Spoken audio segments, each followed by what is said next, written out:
할렐루야. 오후 예배 참석하신 여러분을 환영합니다. 오늘 이 시간에도 우리 주님께서 여러분들의 영혼 깊은 곳에 임재해 주시고 만나 주시기를 간절히 바랍니다. 성경 말씀을 우리 같이 읽겠습니다. 오늘 우리 여러분들과 읽을 성경 말씀은 누가복음 19장이죠. 누가복음 19장 5절 삭개오 이야기예요. 누가복음 19장 5절 찾으셨나요? 우리 한음성으로 읽어보겠습니다. 누가복음 19장 5절 시작. 예수께서 그곳에 이르사 쳐다보시고 이르시되 삭개오야 속히 내려오라 내가 오늘 내 집에 유하게 하겠다 하시니 아멘. 오늘 그 삭개오를 만난 도시 이름이 나옵니다. 우리 복음서에서 빼놓을 수 없는 참 기억에 남는 사건은 삭개오가 구원받는 거예요. 그렇죠? 근데 삭개오가 구원받는 장소가 일어났던 곳이 어디냐? 이것은 오늘 1절에 나와 있어요. 예수께서 어디로 들어가셨어요? 여리고. 근데 이 여리고라는 도시를 오늘 그래서 찾아보는 거예요. 성경에 자주 등장하는 여리고가 이렇게 생겼구나. 이걸 보는데 고고학자들, 인류학자들이 있잖아요. 이제 고고학자들이나 인류학자들이 현생 인류의 그런 그 가장 오래된 그 주거지나 도시를 형성한 이런 근거지를 막 고고학적으로 많이 막 찾아다니면서 발굴하잖아요. 근데 지금 우리 현생 인류가 도시를 이루어서 살고 있었던 가장 오래된 도시 중에 하나가 어디냐면 여리고래입니다. 이 여리고의 역사는 한 10,000년의 역사의 유적을 가지고 있대요. 그러니까 기원전 8,000년경부터 이미 도시를 형성해서 그래가지고 지금 현재 우리가 여리고 성지순례 가면 그보다 거의 20m 밑으로 파고 내려가면 그냥 기원전 8,000년경부터 거기에 사람들이 주거를 이루고 그리고 정착해서 살고 있었던 이런 도시의 많은 흔적들이 층층이 켜켜이 이렇게 쌓여 있다는 거예요. 이렇게 오래된 도시일수록 그렇잖아요. 어느 사람들이 그 도시를 정복하면 기존에 그 도시를 다 허물어 버리죠. 그냥 싹 다 허물고 그 위에 다시 덮고 도시 건축하고 또 정복하면 덮고 건축하고 그러니까 그렇게 몇십 미터의 층을 이룰 수밖에 없는데 여리고가 고고학적으로도 거의 그렇게 10,000년의 역사를 가지고 있는 오래된 도시라고 하죠. 그래서 성경에서도 일찌감치 이 여리고는 등장합니다. 그래서 구약 출애굽기 끝나고서 이제 출애굽 시대 끝나고 여호수아에 의해서 가나안 정복 시대를 들어갈 때 제일 먼저 나왔던 관문과 같은 도시가 어디로 얘기해요? 요단강 건너가서 나오는 여리고 정복 작전. 그래서 아주 교회마다 봄철이나 가을철이나 특별 기도회 할 때 이 여리고 이름을 붙이는 교회가 많아요. 그래서 여리고 기도 작전, 여리고 기도 작전. 그래서 7일간 빙글빙글 도는 것처럼 우리도 기도로 그렇게 빙글빙글 돌자는 그런 의미로 여리고라는 지명을 많이 쓰는 것을 볼 수가 있습니다. 자, 그런데 구약에 그 여리고 얘기도 나오고 또 구약에서 이 여리고가 한번 유명하게 또 나오는 것은 선지자 중에 아주 능력이 많은 선지자 엘리야 있어요. 그리고 그 엘리야의 제자가 있어요. 누구예요? 엘리사. 그래서 우리도 엘리야인가 엘리사인가 막 하다 보면 막 헷갈릴 때 많이 있죠. 그래서 엘리야가 먼저 그 다음에 그의 제자격인 사람이 엘리사 나오죠. 열왕기 하 2장에 보면 엘리사가 여리고를 방문합니다. 근데 여리고를 방문하는데 이미 열왕기하 2장에 보면 선지 생도의 무리가 있는 것을 볼 수 있어요. 그래서 이제 신학을 공부하는 사람들이 성경을 공부하다 보면 이런 직업적인 신학교나 직업적인 선지자 계층이 등장한 게 어느 때냐? 이걸 보면 엘리야 시대 때부터 그랬다고 보는 거예요. 왜냐하면 엘리야가 불병거 타고 승천하죠. 그렇죠? 근데 그때 보면 거기 선지 생도무리가 나오는 것을 볼 수 있어요. 그러니까 이미 엘리야 시대에 적어로 선지 학교가 있어서 전문적으로 훈련하는 그런 기관이 있었다는 흔적이 이미 거기 나와 있어요. 그런데 이제 그때 엘리야가 부활 승천할 때 그 선지 생도들이 엘리야, 우리의 선생님 엘리야가 어디 갔냐, 그 흔적을 찾는다고 막 여기저기 쏴다니죠. 그러니까 엘리사는 말려요. 하지 마라. 그 양반 실종된 게 아니야. 실종됐으면 막 광야 계곡도 찾아다니고 그래야 될 거 아니에요. 그러니까 그분 실종된 거 아니니까 그거 해봐야 헛수고야. 그분 하늘로 승천했어. 하나님이 데려가셨어. 그러니까 하나님이 데려갔으니까 찾으러 가도 헛수고야. 이런 얘기가 이제 열왕기하 2장에 나와요. 그리고 나서 여리고라는 도시에 엘리사가 갔을 때 사람들이, 그 도시 사람들이 엘리사한테 와가지고 사정 얘기를 합니다. 엘리사 선생님, 우리 이 여리고라는 데는 물이 있는데 물이 좋지가 않습니다. 이 물샘 근원에서부터 나오는 이 물이 좋지가 않아서 뭐 농사를 져도 과실이 제대로 맺지 않고 자꾸 떨어지고 그래요. 그럼 어떻게 하면 좋아요? 이렇게 요청을 해요. 그러니까 엘리사가 이 도시의 물의 근원이 어디냐, 그래가지고 그걸로 찾아갑니다. 그래가지고 엘리사가 그 물의 근원에 소금을 뿌리면서 하나님께 기도해요. 그러니까 그 농사도 안 되는 몹쓸 물이 단물로 변해야 돼요. 그 얘기가 바로 여리고에서 일어난 일이에요. 열왕기하 2장에 나와요. 그러다 보니까 성지순례 가면 여리고 가서 꼭 들리는 데가 무슨 샘? 엘리사의 샘이라는 데. 그래서 들리는 거예요, 거기. 그래서 구약에 우리가 기억에 남는 큰 사건만 하더라도 여호수아 장군이 무너뜨린 성, 두 번째는 엘리사 시대 때 그 샘. 근데 지금도 성지순례 가보면요, 물이 막 펑펑펑펑 나와요. 거기가 여리고라는 곳이에요. 근데 이제 신약으로 넘어오면 예수님이 지상생애 하실 때 이 여리고에서 엄청난 중요한 사건을 일으키죠. 그것 중에 하나가 이제 마태복음 20장에도 나오는 이야기인데, 여리고의 두 소경의 눈을 뜨게 한 거. 그러니까 예수님이 여리고 들어가셨을 때인데 두 소경이 예수님 소문을 듣고 막 쫓아오면서 막 부르짖어요. 다윗의 자손 예수여, 우리를 불쌍히 여겨주세요. 그러니까 주변 사람들이 막 잠잠하라고 꾸짖어요. 지금 예수님 막 지금 설교하고, 예수님 지금 선교하고 있는데 거기서 네가 그렇게 떠들면 돼? 막 이러면서 아마 꾸짖었겠죠. 그렇지만 이 두 소경은 낙심하지 않고 계속 예수님을 쫓아가면서 부르짖으니까 예수님이 멈춰서서 묻죠. 내가 너희에게 무엇을 해주기 원하냐? 이렇게 물으니까 뭐래요? 보기를 원하나이다. 그래가지고 믿음대로 되라고 그래서 눈뜬 사건이 있죠. 두 소경 이야기 어디예요? 여리고에서 있었던 일이에요. 그리고 복음서에서 여리고에서 있었던 사건 중에 앞권은 오늘 우리가 읽은 누가복음 19장에 나오는 삭개오가 구원받은 이야기일 거예요.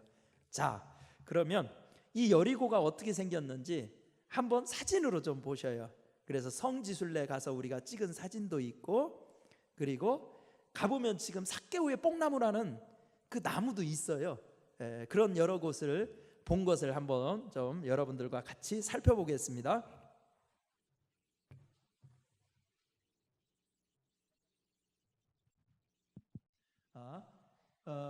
지금 여리고는요, 여기 사해바다 있죠. 예? 사해바다 바로 꼭지 위에 여리고, 요단강 이 좌측에 여리고라고 보이죠. 거기가 지금 여리고, 예루살렘에서 멀지는 않아요. 그래서 선한 사마리아인에 비유할 때 강도 만난 사람이 어디서 어디로 가요? 예루살렘에서 여리고로 내려간다고 돼 있죠. 성경에 보면 내려간다고 돼 있죠. 실제적으로 지형적으로도 보면 내려가는 길이에요. 예루살렘은 해발 800m 정도 되는 도시, 여리고는 마이너스 해발로 내려가는 도시예요. 그러니까 지형적으로도 봐도 실제 내려가는다는 표현이 맞아요. 자, 여리고가 이제 그쯤에 있다는 것만 여러분 알아두시고요. 그러니까 출애굽하는 이스라엘 백성들이 이쪽 지금 현재 사우디아라비아라고 써있는 이쪽에서 쭉 왕의 대로를 타고 올라가 가지고 느보산 보이죠? 느보산에서 모세가 하나님의 부름을 받죠. 그래서 좀 더 나가서 그 시딤 쪽으로 해서 여리고로 넘어가는 거예요. 이게 이스라엘 백성들이 출애굽하면서 여리고로 해서 가나안 땅에 들어갔던 경로입니다. 자, 지금의 여리고는 어떻게 되어 있냐면 현재 여리고는 지금 이스라엘이 이런 국토 안에 있지만 이스라엘 그 팔레스타인 자치기구 있죠. 팔레스타인 자치 그래서 그 사람들이 하는 경우가 그 팔레스타인 자치주가 저쪽에 가자지구 있죠. 가자 피에로 자치지구 가자지구라고 써 있죠. 여기는 지금 팔레스타인 사람들의 자치주예요. 그러니까 팔레스타인 사람들은 우리 독립시켜 달라는 거예요. 이스라엘 나라하고 같이 못 살겠다. 우리도 국가로 독립하자. 이렇게 하는데 이제 이스라엘 나라는 그걸 양보를 하나요? 독립은 안 돼. 자치하게 할게. 이렇게 하는 상태로 지금 평화협정을 맺고 살죠. 가자지구 있지만. 근데 요르단 서한지구라는 게 있어요. 요단강 서쪽 지역. 제가 오늘 이걸 안 갖고 왔는데 요단강 있죠. 요단강 서쪽 지역의 일부 지역도 상당 지금 부분이 그 팔레스타인 자치구예요. 여리고도 팔레스타인 자치구 안에 들어가 있어요. 지금 현재는. 그러니까 거기에는 이스라엘 사람이 많이 살겠어요? 팔레스타인 사람이 많이 살겠어요? 팔레스타인 사람이 많이 살아요. 그래서 성경에 등장할 때는 구약 성경에서 여리고의 별명이 종려나무 도시예요. 무슨 도시? 종려나무 도시라는 것은 구약 시대에 여러분 한번 생각해 보세요. 지금 여기 사해바다 바로 위에 있기 때문에 사해바다 근처는요 완전 사막이에요. 성지순례 가보신 분들은 알 거예요. 완전 사막이어다가 해발도 사해에 있는 쪽이 해발 마이너스 400m 정도 돼요. 그러면 여러분 생각해 보세요. 해발이 위로 올라가면 추워져요, 더워져요? 해발보다 위로 올라가면 추워져죠. 그래서 우리 학교 다닐 때 그런 거 배우잖아요. 지리 시간 이런 것 때 100m에 얼마씩 추워진대요? 0.6도씩 추워진대잖아요. 그러니까 지금 여기 해발 0m가 10도였다. 그럼 1000m 위에는 몇 도겠어요? 0.6도씩 1000m니까 6도 빼면 1000m 위에는 여기 땅보다 얼만큼 더 추운 거예요? 한 4도 된다는 뜻이죠? 근데 반대로 해발보다 밑으로 더 내려가면 어떻게 될까요? 더워져요. 그래서 더워지기 때문에 저기는 사해 있는 데는 워낙 그러자도 사막 같은 데에서 더운 데인데 해발이 마이너스 400 이하로 떨어지니까 더 더워. 머리가 벗겨지게 더워요. 그렇죠? 그런 데에 여리고는 뭐냐면 지금 우리식으로 얘기하면 오아시스 도시예요. 무슨 도시? 다 사막 지형이고 모래 지형이었던 그곳에 아이고 제가 이걸 빼놓고 왔어요. 여기 여리고 있잖아요. 여기도 이 사해 주변이요 다 완전 사막인데 이 여리고도 사실은 우리 가다 보면 막 황폐해요. 근데 딱 저기만 막 그냥 그 종려나무라는 거 있어요. 종려나무가 뭐냐면 대추야자 있죠. 테이트라는 대추야자. 그게 그냥 쫙 푸르르게 막 엄청 잘 자라고 그리고 맛도 기가 막혀요. 그 막 대추야자가 무성하게 자라요. 그래서 구약 성경에서도 저 여리고가 별명이 뭐냐면 종려나무 성읍이었어요. 무슨 성읍? 종려나무 성읍. 그러면 이쪽 지역이 황폐한데 여리고는 뭐한 도시라는 거예요? 풍요로운 땅이라는 뜻이에요. 종려나무 성읍. 그런 곳이 이 여리고예요. 그리고 현재 요단강 있죠. 여기 요단강. 요단강이지만 우리는 영어적인 표현은 요르단이라고 그러잖아요. 요르단 서한지구라는 것이 피에로 자치지구의 이쪽에도 요만큼 있어요. 요만큼 있어서 예루살렘까지도 살짝 들어가 있는 거예요. 그렇기 때문에 예루살렘 가지고 그래서 요즘 싸우는 거예요. 미국이 이스라엘 나라의 수도를 예루살렘으로 인정하겠다. 그래서 우리도 왜 그 미국의 대사관을 예루살렘으로 옮기겠다. 이 얘기는 미국이 어느 나라 편 들어주겠다는 거예요? 이스라엘 편 들어주겠다는 거예요. 사실 지금 국제법적으로는 예루살렘이 누구 땅도 아니에요. 이스라엘 땅도 아니고 피에로 땅도 아니고 요르단 땅도 아니고 그렇게 공동지구로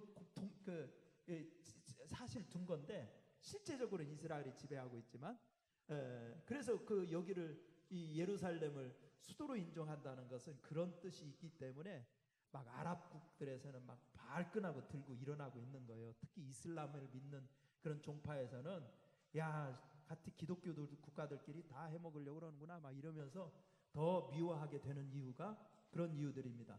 요단강이 여기 있어요. 요르단강 서안의 이쪽 지역도 지금 피에로 자치지구가 표시가 안 돼 있지만 지금 피에로 자치지구가 있어요. 그래서 예를 들면 유대인들이 지금 우리 기독교인들 말고 지금 현재 이스라엘 사람들이 아주 중요한 이스라엘의 성지로 여기는 데가 있어요.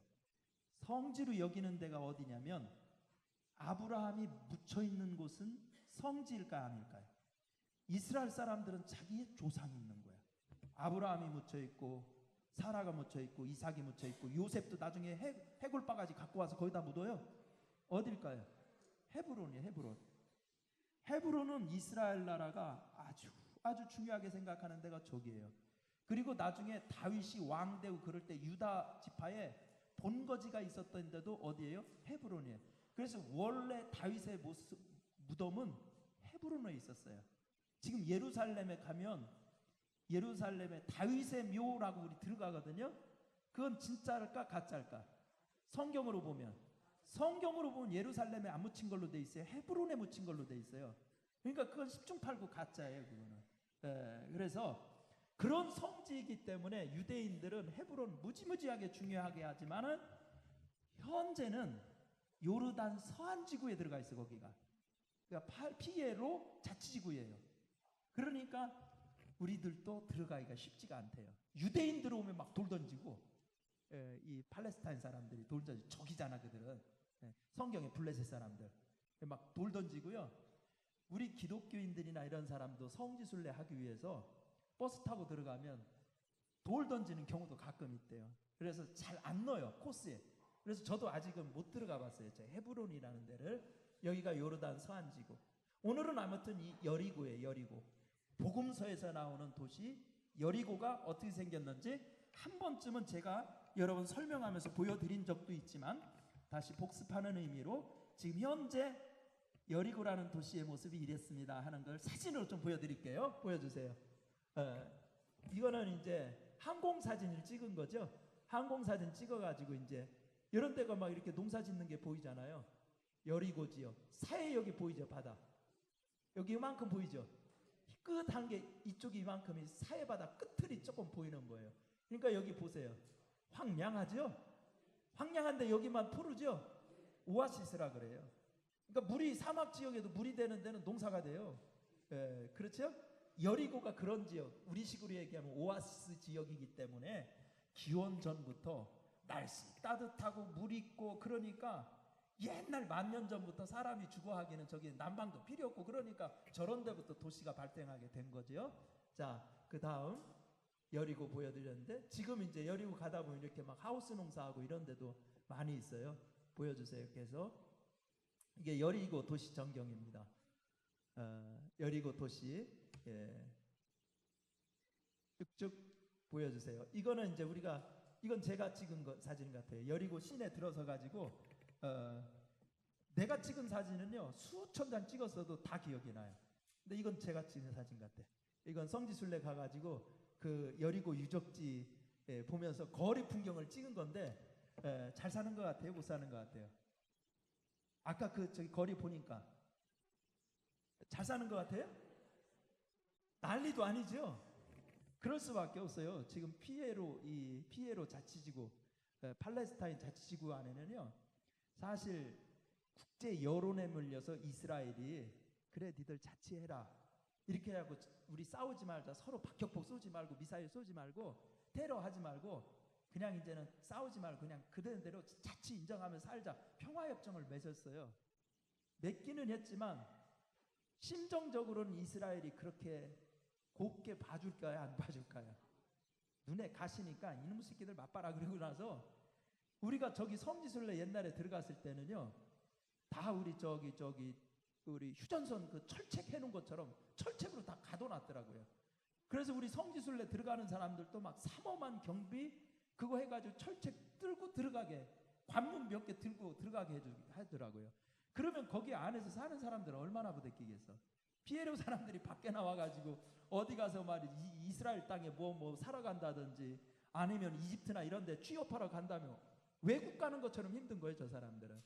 그렇게 했다가 우리가 작년에 갔나요? 성지순례? 작년에 갔을 때는 그 국제 여론이 좀 그래서 눈에 뵈서 그런지 그런 것 그 안에 들어가는 걸 굉장히 간소화시키고 철책도 많이 없앴더라고. 그래가지고 쉽게 우리 작년에 갔을 때는 들어갔어요.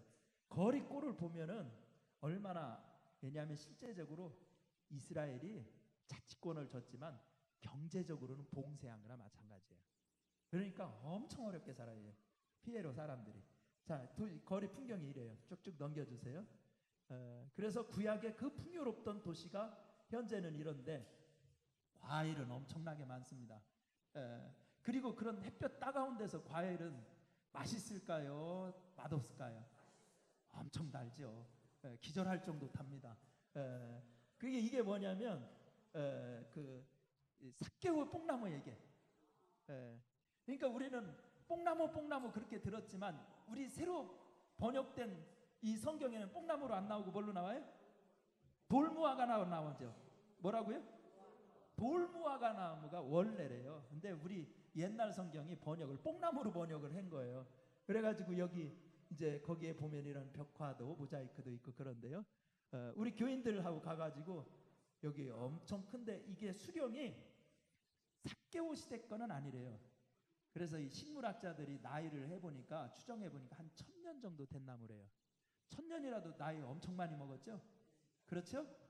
그래가지고 이게 일명 삭개오의 뽕나무로 알려진 나무예요. 그러니까 예수님이 일로 걷다가 이 뽕나무 밑에 가가지고 삭개오야 불렀다는 건데 그때 나무는 아니지만 그런 식으로 이제 추정을 하면 돼요. 이건 우리 교회에서 성지순례 갔을 때죠. 그래가지고 이제 이 여리코라고 써 있잖아요. 여리코. 그래서 여기 보면 여기 저기 해발, 씨레벨이 해발이잖아요. 해발보다 1300피트가 밑으로 내려왔대잖아요. 그러니까 무지무지하게 더운 도시예요. 계속해서 이렇게 돌려보시면은 이것은 이제 여리고에 여호수아가 들어올 때에 그때 옛날 여호수아 시대의 그 성벽의 유적들이 아까 보여드린 게 저 흙으로 이렇게 쌓여 있는 것 같은 거. 그리고 이제 여리고에서 이건 시험산 그때 봤었잖아요. 예수님 시험 받은 그 시험산 수도원 있다는 거 이건 한번 보여드린 적 있지만 이것도 이 시험산도 여리고 가면 볼 수가 있어요. 그리고 조금 시간이 되면 이 시험산 수도원까지 그 케이블카를 타고 갈 수가 있어요. 그래서 다음에 만일 우리 교회에서 또 성지순례를 간다면 한번 여기는 좀 시간이 걸려도 그 케이블카 타고 들어가서 어렵게 갔기 때문에 그런 건 좀 돈이 들어도 보고 오는 게 좋지 않을까 이런 생각을 합니다. 이게 작년에 갔을 때 여기 시험산 배경 여리고입니다. 그러니까 이거 다 지금 현재는 여리고 전경을 지금 쭉 보여드리고 있는 거고요. 이거는 이제 그 아까 엘리사의 셈 얘기했죠. 사람들이 엘리사가 갔을 때 이 도시는 물이 나빠가지고 농사가 제대로 안 돼요. 어떻게 하면 좋아요? 그러니까 엘리사가 물의 근원으로 가자. 그래서 소금을 치면서 막 기도해가지고 물을 고쳤다는 얘기 있죠. 그 엘리사의 물의 근원 이렇게 냇물처럼 막 샘물이 콸콸콸콸 쏟아 나와요. 그래가지고 여기가 지금 여리고의 물줄기 같은 곳에 지금 발을 담그고 여러분 하는 거고 이거는 여호수아가 그 가나안 땅에 들어올 때 그때 시대의 그 고대 도시 유적이에요. 성벽 이런 거 발굴하고 있는 이런 놈이죠. 이런 것들도 지금 사진 찍어 놓은 거 그 시대일 것이다. 이거는 엘리사의 샘 건물 안에 이렇게 물이 콸콸콸콸 샘이 쏟아나오는 이건 건물 안으로 이렇게 가려져 있어요. 그거는 이제 문 따고 그 안에 들어가서 볼 수 있는 거고요. 그 건물에서 이렇게 이제 나오는 겁니다. 이제 이건 여리고의 고대 도시의 흔적들이죠. 고대 도시에 역사가 만년 된 도시니까 엄청나게 이렇게 사진이 지금 쭉쭉 지나가는 걸 보면서도 종려나무가 많이 있다는 것을 보게 될 겁니다. 자, 요 정도만 해보고요. 오늘은 이제 본문 말씀으로 한 가지 이제 중요한 좀 의미를 찾고 지나갔으면 좋겠습니다. 이 여리고를 예수님이 지나가다가 하여튼 삭개오를 만났다는 얘긴데요. 누가복음 19장에 보면 삭개오는 여리고에 뭐라고 그랬냐면 세리장이라고 나와요. 그러니까 세무 공무원 중에서도 상당한 지위에 있었던 사람이라고 이제 나오는 것이에요. 근데 여기에 보면 예수님께서 지나가시다가 오늘 5절을 읽었어요. 5절을 읽었는데 예수님이 하신 행동이 있어요. 돌 무화과 나무에 올라간 삭개오를 바라다 보시고 그 다음에 뭐라 했대요? 삭개오야. 이게 뭐 하는 거예요? 삭개오야, 이거 뭐 하는 거예요? 이름을 부르는 거예요. 뭐를 부르는 거라고요? 이름을 부르는 거예요. 오늘은 예수님이 이름을 부른다는 의미를 여리고하고 연상해서 한번 생각을 해보자는 겁니다. 제가 이제 이익상 목사님이 쓴 이스라엘 따라걷기라는 책 제가 많이 자꾸 이제 인용하는데요. 여러분들도 한번 성지에 대해서 관심 있으면 그 책 사보세요. 잘 썼어요, 아주. 근데 그 책에 보면 이익상 목사님이 그런 얘기를 했더라고요. 자기가 이제 중학교 다닐 땐가 고등학교 다닐 땐가 이제 자기 반 선생님이 담임 선생님이 소위 이제 우리나라에서 명문대학교 나오신 분이에요. 그러니까 그 선생님은 자기가 명문대학교 출신이라는 늘 프라이드가 막 이제 강해가지고 그 한눈에 보기에도 이렇게 자부심이 막 쩌는 그 선생님이었었는데 그 선생님은 그 애들 이름을 대부분 야 이렇게 부르는 거예요. 야 이렇게 부르는 거예요. 야 인마 뭐 이런 식으로. 그리고 그 반에서 1, 2등 하는 애 한두 명 정도만 이름을 알고 있어요. 그래가지고 이제 1년 거의 이제 다 끝나가는데 이제 등반할 시점이 됐는데 이제 등반하러 올라가기 전에 자기 반에 있는 한 학생이 선생님한테 질문을 하는 거예요. 아니 선생님은 왜 우리를 부를 때 야라고 부르냐고, 혹시 제 이름 아시냐고. 그러니까 모른다고 그러니까 그렇게 명문대학교 나가지고 머리 좋다고 자부하는 사람이 자기 반 학생 이름도 모르니까 선생님은 우리를 야라고만 불렀지 왜 이름을 기억 안 해주시냐고. 이제 어느 학생이 그걸 질문을 하더래. 그 얘기를 들면서 자기가 지금 옛날을 생각해 보니까 그게 참 중요한 인생의 의미를 담고 있는 질문이었다는 것 같다는 거예요. 이름을 부른다는 거. 자, 우리가 이름의 의미가 뭘까? 왜 예수님께서 야 내려와 이렇게 안 하고 할 수도 있잖아요. 그래서 우리가 군대 가면 훈련 가가지고요, 남자들은 다 경험하는 거예요. 훈련소에 가면은요 제일 먼저 여기다 뭐 붙이는 줄 아세요? 군번은 나중에 나와요. 훈련소 수료할 때, 퇴소식 할 때 명찰하고 군번이 박힌 것을 그때 줘요. 그 전까지는 여기에다가 명찰이 이름을 안 하고요, 뭐라 하냐면 번호가 있어요. 그러니까 뭐 내가 구중대였었다 그러면 9-100번이었으면 9-100 이렇게 써 있어요. 이걸 다 붙이고 살아요. 뭐 그런데 이거는 여기만 붙여 있는 게 아니라 여기 철모에도 붙어 있고 다 그 번호로 통해요. 그럼 훈련하다가 조교나 교관들은 뭐라고 그럴까요? 야 100번 훈련병 이렇게 불러요. 이름이 없어요. 그래서 저기 할 때는 그러면 거기 가면은 내가 이제 이 나라의 필요에 의해서 하나의 부속품이 되는 것 같은 기분이 들어요. 번호로 다 얘기하니까. 번호로 부르는 데 많죠? 감옥에서도 번호로 부르고 다 번호로 부르잖아요. 이름의 의미가 뭘까? 왜 예수님은 이름을 부르셨을까를 한번 생각해 보자는 거예요. 이름의 의미를 생각해 보자는 거예요. 우리 하나님께서 천지를 창조하시고 에덴 동산에 사람을 만드십니다. 그게 누구예요? 아담과 하와를 만드세요. 아담이 제일 먼저 했던 일이 뭘까요? 하나님의 지음을 받은 아담이 제일 먼저 했던 일, 그러니까 이건 눈치로 잡아야 되는 거지. 뭐 지금 이름 얘기하면서 질문을 이렇게 얘기했는데 그걸 대답 못 하시면 이거는 진짜 눈치 코치가 없으신 분이지. 어디에 나와 있어요? 창세기 이렇게 두루뭉실하게 이제 얘기하는 거지. 창세기 어디쯤에 나와 있을 거다 뭐 이거죠. 자세한 거는 네가 말하라는 거예요 이게. 그렇죠? 창세기 2장으로 넘어가 봐요. 그러면 창세기 2장 19절. 창세기 2장 19절. 찾으셨어요? 한번 읽어봅니다. 시작. 여호와 하나님이 흙으로 각종 들짐승과 공중의 각종 새를 지으시고 아담이 무엇이라 부르나 보시려고 그것들을 그에게로 이끌어 가시니 아담이 각 생물을 부르는 것이 곧 그 이름이 되었더라. 그러니까 아담이요 지음을 받고 나서 에덴 동산에서 제일 먼저 한 게 뭐예요? 이름 짓는 거였는데 그거는 지가 짓고 싶어서 그런 게 아니라 하나님이 쟤 어떻게 하는가 보려고 그랬대. 그래서 짐승들을 다 그 앞으로 지나가게 했대. 그러니까 아담이 걔네들 보면서 이름을 하나씩 지어줬대. 그렇죠? 그러니까 아담이 한 일이 제일 먼저 한 게 이름을 부른 거예요. 이름을 지어준 거예요. 근데 성경을 보면 하나님을 어떻게 소개하냐면 이름을 부르시는 하나님으로 나와요. 그러니까 성경을 그렇게 보면 전부 다 그런 얘기예요. 보세요. 아브라함 부를 때도 그래요. 그렇죠? 여러분 창세기 3장에 보면 모세가 시내산에서 하나님 만나요. 그래서 하나님 만나면서 일생이 뒤집어져요. 근데 떨기나무 불꽃 가운데서요 소리가 들려요. 뭐라고? 모세야 모세야 이름을 부르죠. 그렇죠?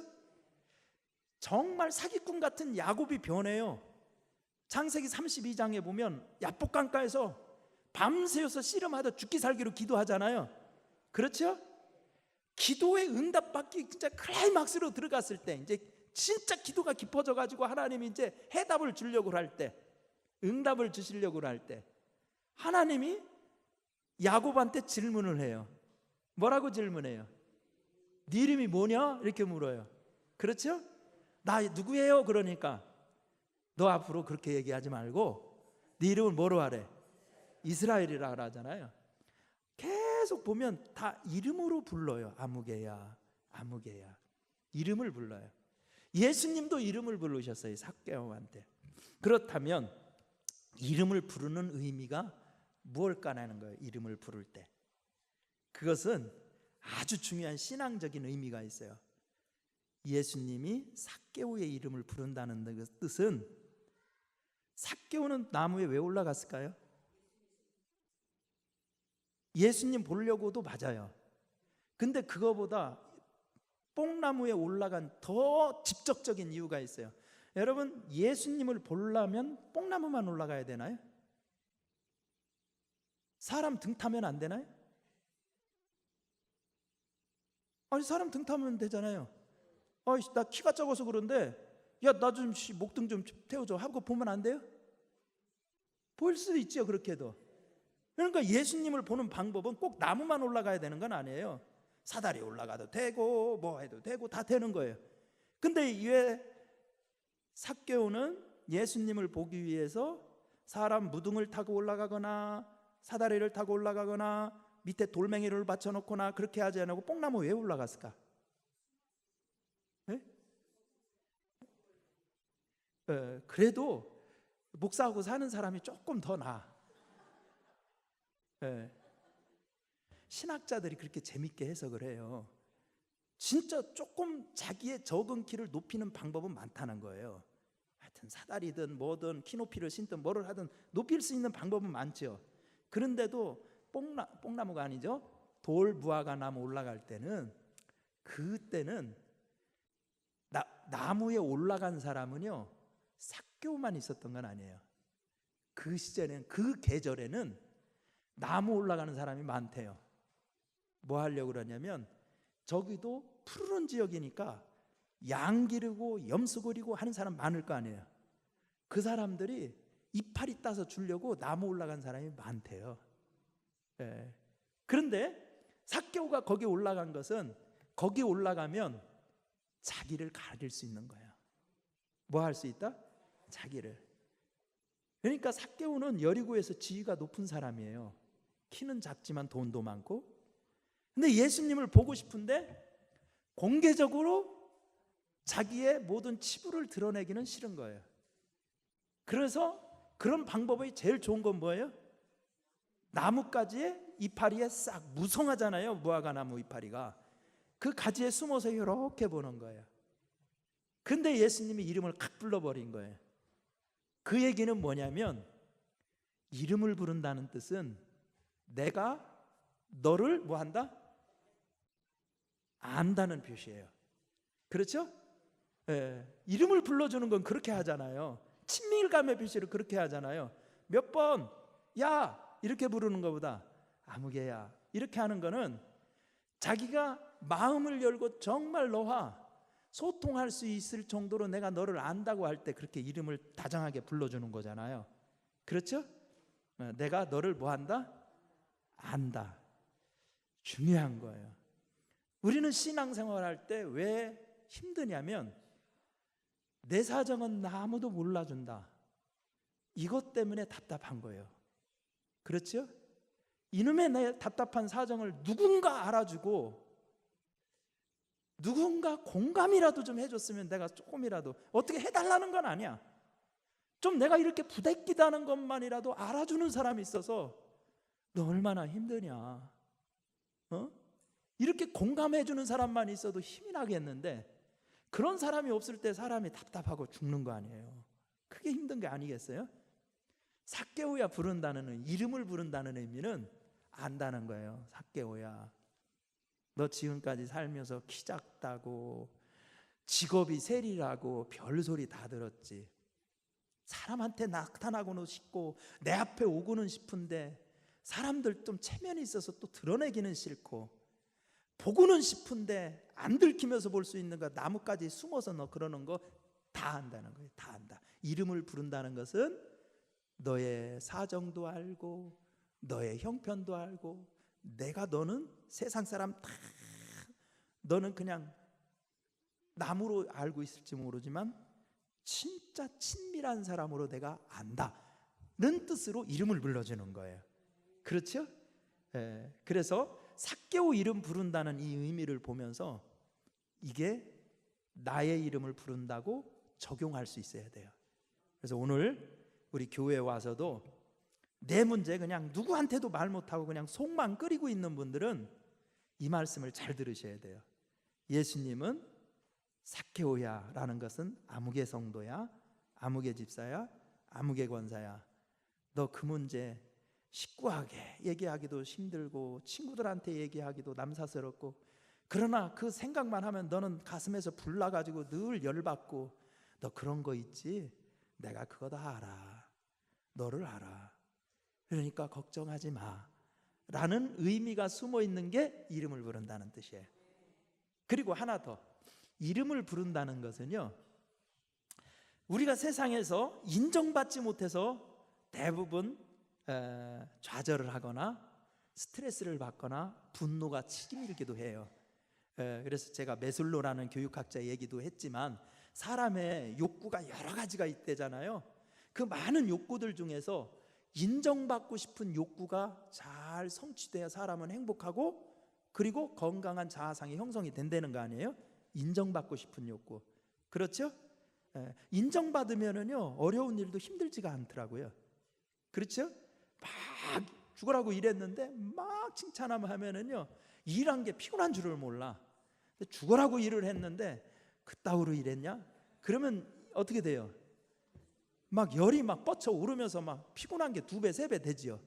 그렇죠? 인정의 힘이라는 게 그렇게 대단한 거예요. 이름을 부른다는 뜻은 너의 존재, 너의 가능성, 너의 꿈, 너의 희망, 그거를 있는 그대로 인정하고 밀어주겠다는 뜻이에요. 그러니까 조금 고급진 표현을 쓰자면 이름을 부른다는 것은 존재의 인정, 정말 나의 나됨을 인정해 주신다는 표시가 이름을 불러주는 거예요.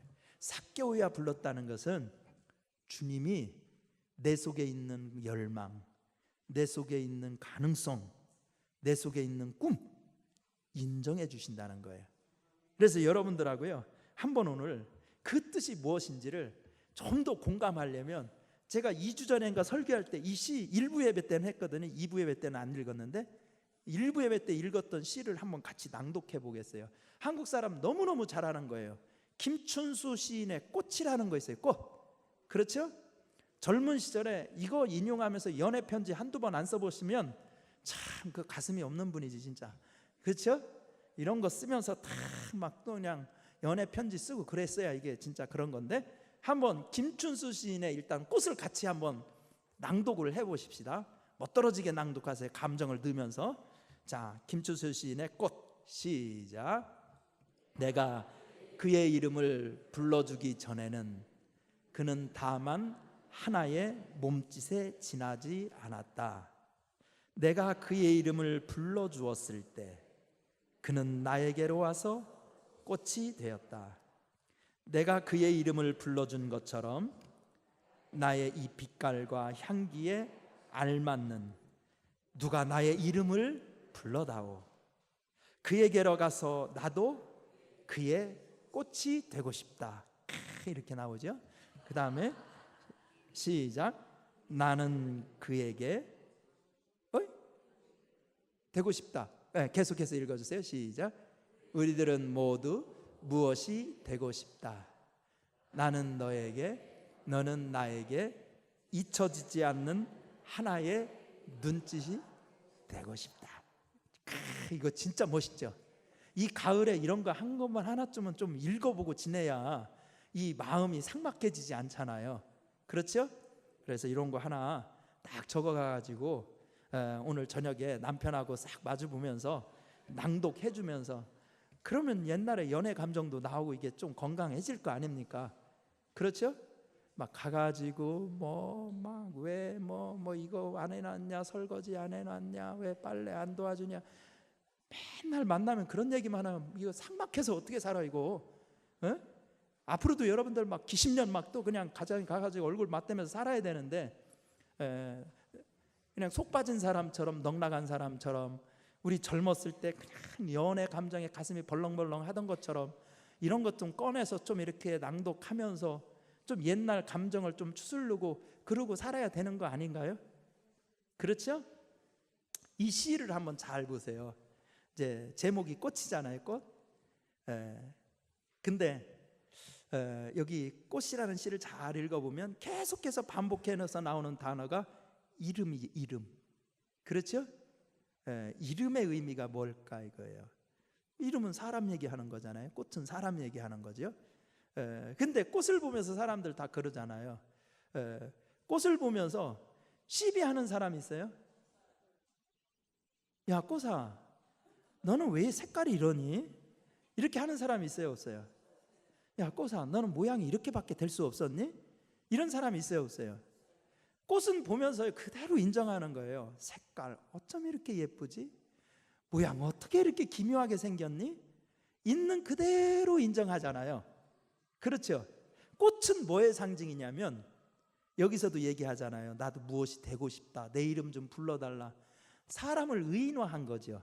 나도 뭔 거예요? 누군가에게 진짜 인정받아서, 그래서 나의 존재의 가치와 나의 가능성을 마음껏 발휘하면서 세상에서 그냥 멸시받는 존재가 아니라 나 있는 그대로 받아줘서 나도 뭔가 세상의 꽃처럼 하나 이렇게 단밑에 핀 소박한 꽃과 같을지라도 뭔가 향기를 이렇게 바라면서 나도 살고 싶은 욕구를 지금 얘기한 거잖아요. 그렇죠? 그래서 여기에서 꽃, 이름 이런 건 다 사람 얘기하는 거잖아요. 그리고 사람의 이 본능이 뭐겠어요? 있는 그대로 나 좀 인정해달라는 거, 그거에 목말라서 우리가 사는 거 아니겠어요? 그래서 예수님이 삭개오를 부른 것은 그 뜻이에요. 너는 사람들이 막 돈만 많으지만 저 돈 많은 뭐해, 나라 팔아먹은 놈 같으니, 이렇게 욕하면서 자기의 자존감을 상실하는 이 삭개오를 보고 예수님께서 삭개오야, 이름만 부른 게 아니야, 내가 니네 집에 좀 가야 되겠다, 이렇게 얘기하죠. 그것은 너의 있는 모습을 나는 인정하고, 그리고 너를 정말 하나님이 지으신 원래의 목적대로 지어질 때 그 위대한 하나님의 계획대로 나는 너를 써줄 계획을 가지고 있어. 이런 의미입니다. 그렇죠? 요즘 아파트 이름 다 바뀌었어요. 옛날에는 동아다, 삼익이다, 현대다 다 이랬죠.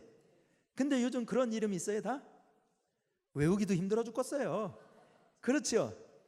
그런데 어쨌든 이름 바꿔가지고요, 아파트 값이 옛날 값하고 달라졌어요. 맞아요, 틀려요? 여러분, 아파트든 물건이든 이름 하나 바꿔가지고요, 똑같은 건물이고 똑같은 물건이었는데요, 가치가 바뀌어지는 게 한두 가지가 아니에요. 그래요, 안 그래요? 이름만 바꿔도 그렇다니까. 이름만. 이거 놀라운 거예요. 우리도 이름만 제대로 그 가치를 알고 내 이름의 가치를 제대로 깨달아서 이름을 제대로 바뀌기만 하면 우리 인생이 값어치가 달라지는 거예요. 아멘입니까? 옛날에는 이름 얼마나 믿겨졌어요. 뭐 막 진짜 별 이름 다 있어요. 개똥이라는 이름도 있었어요. 심지어 있었습니까? 없었습니까? 그냥 되는 대로 지은 거 아니야. 그냥 뭐 1순위, 2순위, 3순위, 4순위 그거 누가 못 줘? 그 시리즈로 나가신 분들도 여기 많아요. 그냥. 그렇죠? 그 성의 없이 지니까 막 사람들이 성의 없이 살아가지고 우리나라 얼마나 가난하게 살았어. 근데 지금 이름 짓는 것 봐. 얼마나 이쁘게 져요. 그러니까 애새끼들도 막 되게 이쁘게 태어날 때부터 이쁘게 나오더라고. 요즘은 어떻게 된 거지? 이름을 잘 줘서 그런가 봐요. 그냥. 그래요, 안 그래요? 이름이 이게 대단히 중요한 거예요. 아멘 좀 해줘요. 중요한 거예요. 여러분들하고 나누고 싶은 얘기가 그런 거예요. 이름만 잘 바뀌어도 가치가 달라지는 세상인데 우리 이름의 소중함을 다시 자각해야 돼요. 그래서 예수님은 우리를 번호로 부르는 거 아니라 야로 부르는 게 아니라 성경의 인물들을 다 하나님이 나타날 때 이름 불러줬던 것처럼 나도 하나님이 나를 만날 때는 이름을 불러주기 원하신다는 거예요. 두 가지 의미를 생각해 보자는 거예요. 나를 안다는 의미도 있어요. 가장 나를 친밀하게 대해주겠다는 거예요. 자칫이 가까이 하는 것처럼. 그리고 나의 가능성을 인정해주고 그 앞날을 밀어주고 인도해 주시겠다는 뜻도 숨어 있어요. 자, 오늘 본문의 이 삭개오는 그러면 예수 믿고 나서 어떻게 됐을까 궁금하지 않습니까? 이름을 불러줬는데 김춘수 수인도 이름을 불러줬더니 내가 너에게 뭔가 의미 있는 사람이 됐다고 얘기하는데 이 사람의 예수가 이름 불러준 이 사람의 그 나중에 결론이 어떻게 됐을지 궁금하지 않습니까? 교회사에는 그런 기록이 남아 있어요. 우리 초대 교부 중에 오리겐 하면 위대한 신학자예요. 근데 이제 오리겐의 스승도 유명한 초대 교부예요. 알렉산드리아의 클레멘트라는 분이 있어요. 우리 공신학을 공부하는 사람은 교리사 배울 때 다 배우는 사람들이에요. 이분들은 예수님 제자들 다음 세대에 모든 교회의 기초나 신학적인 틀을 놓은 사람들이 초대 교부들이거든요. 근데 오리겐의 스승이었던 알렉산드리아, 지금의 저 이집트에 있는 도시잖아요. 로마 시대만 하더라도 알렉산드리아는 로마 제국 내에서 가장 학문적인 도시였거든요. 그 알렉산드리아의 클레멘트라는 이 교부가 쓴 책에 있어요. 근데 그 책에는요, 이 삭개오가 누구라고 얘기하냐면 사도행전 1장에 보면 예수님이 부활 승천한 다음에 이 사람들이 한 마음으로 모여서 기도해. 그 사람들이 몇 명 정도 됐더라? 120명 정도 됐더라. 기도하다가 회의를 해. 뭐 회의를 하냐면 예수님의 제자가 원래 몇 명이었는데 12명이었는데 한 명이 결석이 생겼어. 누구예요? 가룟 유다가 칵 죽어버렸죠. 그렇죠? 그러니까 그 초대교회 교인들이 다 모여서 베드로가 사회 보면서 회의를 해요. 뭐라고 회의를 하냐면 원래 예수님께서 12명 사도 세워놨는데 가룟 유다가 마귀의 꼬임에 빠져서 지길로 갔으니까 그 12사도의 한 보궐 선거를 해야 된다는 거예요. 그렇죠? 우리에서 우리 보궐 선거합시다. 그래가지고 2명 추천받죠. 그렇죠? 그래가지고 2명 추천받아서 제비 뽑죠. 그렇죠? 제비 뽑아서 된 사람이 누구게요? 마띠아. 제비 뽑아서 된 사람 누구라고요? 이렇게 할 때 자꾸 한 번씩 해봐요. 그래야 기억에 남지. 그냥 한번 따라하면 될 것을 안 해가지고 맨날 설교할 때마다 또 설명해야 되고 또 설명해야 되고 다음에 물어볼 때 마띠아 하고 나오면 설교가 얼마나 짧아지겠어. 그래요 안 그래요? 그러니까 한 얘기 또 하고 한 얘기 또 하고 하려면 설명하는 사람도 입 아프고 설교 시간 자꾸 길어지고 그런단 말이에요. 그때 뽑았던 사람이 누구라고요? 네, 마띠아예요. 다음에 물어볼 때 그냥 이렇게 팍 나와야 돼. 그런데 알렉산드리아의 클레멘트 교부는 자기의 책에 마띠아가 삭개오였다고 써 있어요. 상당히 근거가 있는 거예요. 왜냐하면 클레멘스는 이 사람은 100년대에 산 사람이잖아. 그러니까 이 초대교회에서 삭개오부터 한 세대 지난 사람이에요. 그러니까 가장 성경에 가까운 시대에 살았던 사람이 쓴 얘기이기 때문에 일리가 있는 얘기예요 그게. 그리고요 또 이 여기 얘기를 보면 이 마띠아가 4세기에 우리 초대교회에 썼던 책 중에 사도들의 법이라는 책이 있대요. 이 사도들의 법에 의하면 그 책에 나온 거에 보면 나중에 이 삭개오가 교회 그러면 초대교회 아주 중심적인 인물이 됐잖아요. 중심적인 인물이 돼가지고 중요한 인물이 돼서 가이사라라는 도시가 있어요. 가이사라가 어디냐면 가이사라 빌립보 거기 말고 지중해변에 항구 도시 있어요. 사도행전에서는 가이사라 중요하게 나와요. 누구냐면 사도행전 10장에 이방인이 백부장의 구원을 받아요. 나오죠. 누구예요? 고넬료죠. 고넬료가 어디에 있었어요? 가이사라에 있잖아요. 왜냐하면 로마 제국의 총독 관저가 가이사라에 있었어요. 그러니까 예수님 당시에 그 1세기 때 가이사라는 그 팔레스틴 지역에서 아주 로마 제국에서는 중요한 행정도시였어요. 헤롯이 건설한 계획도시거든요. 우리 가이사라 우리 성지순례 작년에 갔던 분들 다 봤던 거, 바닷가에 봤던 거 다 기억을 이렇게 하셔야 돼. 거기라는 거. 거기에 교부가 되었다고 기록되어 있어요. 교부. 그리고 중세 때부터 교회의 전승에 의하면, 이건 중세 때 생긴 교회의 전승이에요. 나중에 삭개오가 갈리아 지방은 로마 제국 시대 갈리아 지방은 지금의 어디냐면 프랑스 지역을 그렇게 불렀어요. 어디 지역? 그쪽에 복음 전하러 갔다고 중세 시대 때부터 나온 전승에는 쓰여 있대요. 자, 그런 거 보면 교회사가 증언하는 이 삭개오의 나중에 인생 후반전은 완전히 바뀌었네요.